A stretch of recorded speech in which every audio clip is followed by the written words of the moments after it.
At lagyan natin ng ingredients mga kabusing. Kamatis yun. Oh, yung mga kabusing oh. Yan. Gimay-gimay lang natin na maliit na gimay-gimay para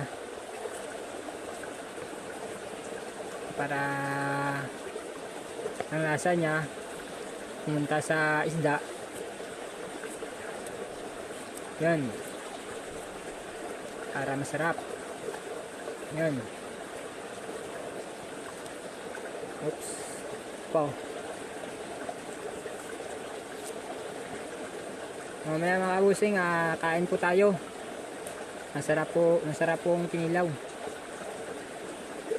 Ang iba nga mga kabusing sa dagat yung kilaw eh. Nasa bangka.